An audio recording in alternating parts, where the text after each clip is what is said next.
Hi friends! Welcome to our channel. టాపికొచ్చి AP EAMCET 2024 సంవత్సరం మనకు థర్డ్ ఫేజ్ కౌన్సెలింగ్‌కి సంబంధించి చాలా మంది స్టూడెంట్స్ అయితే అడుగుతున్నారు. సో, అన్న మీరు లాస్ట్ ఇయర్ అయితే ట్రై చేశారు కదా! థర్డ్ ఫేజ్ కౌన్సెలింగ్ గురించి ఈసారి కూడా ట్రై చేయండి అయితే అడుగుతున్నారు. సో, మాక్సిమం మనం కూడా ట్రై చేద్దాము. ఒకవేళ కండక్ట్ చేస్తే కండక్ట్ చేశారు, లేకపోతే లేదు. మేబీ అయితే మనం ట్రై చేస్తే మనం గవర్నమెంట్ రిక్వెస్ట్ చేస్తే మాక్సిమం 50% వరకైనా కండక్ట్ చేసే ఛాయిస్ అయితే ఉంటుంది. సో, అందుకు ప్రతి ఒక్కరు కూడా వీడియోలోకి వెళ్ళే ముందైతే ప్రతి ఒక్కరు కూడా మీకు స్క్రీన్ మీద కనబడుతుంది కదా! #వి వాంట్ థర్డ్ కౌన్సెలింగ్ అనేది మీరు కామెంట్ చేయండి. సో, ప్రతి ఒక్కరు కూడా చేయండి. సో, మీరు కామెంట్ చేస్తేనే ఈ వీడియో అనేది లేనంటే కొంతమంది స్టూడెంట్స్ తెలుస్తుంది. సో, వాళ్ళు కూడా చేస్తారు.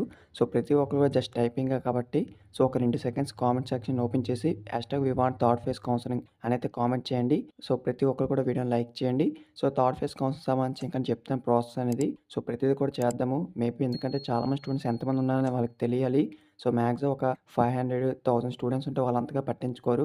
సో, కొన్ని ఎక్కువ మంది స్టూడెంట్స్ ఉండి రెస్పాన్స్ కూడా ఎక్కువుంటే అవును కండక్ట్ చేయాలి అనైతే వాళ్ళు అనుకుంటారు. సో, లాస్ట్ ఇయర్ కూడా సేమ్ ఈ విధంగా అయింది. చాలా వరకు స్టూడెంట్స్ అయితే సపోర్ట్ అయితే బాగా చేశారు. సో, ఎంసెట్ బోర్డ్ వాళ్ళకి వెళ్ళడం గానీ, సో, అక్కడ వాళ్ళకి రిక్వెస్ట్ చేయడం గానీ, సో, వాళ్ళకి పేరెంట్స్‌ని తీసుకువెళ్ళడం. సో, కొన్ని కమిటీస్ వాళ్ళు ఎవరైతే ఉంటారో వాళ్ళందరూ కూడా సో, డిమాండ్ అయితే చేయడం, ర్యాలీ చేయడం ఇవన్నీ చేయడం వల్ల ఏమవుతుందంటే ఈ యొక్క థర్డ్ ఫేజ్ అంటే స్పెషల్ ఫేజ్ అయితే లాస్ట్ ఇయర్ అయితే కండక్ట్ చేశారు. సో, ఆ పై ఇయర్ కూడా కండక్ట్ చేశారు. సో, ఈ విధంగా అయితే ఉంటుందనమాట. సో, మాక్సిమం మీరు చేసే దాన్ని బట్టి సపోర్ట్ బట్టే ఉంటుంది. సో, ప్రతి ఒక్కరు కూడా ప్రతి ఒక్కరు కామెంట్ చేయండి. మీకు ఎందుకు సీట్ రాలేదు? సో, ఏంటి రీజన్ అనేది కూడా కామెంట్ చేస్తే సో, ఆ యొక్క రీజన్ మొత్తం తెలుస్తుంది.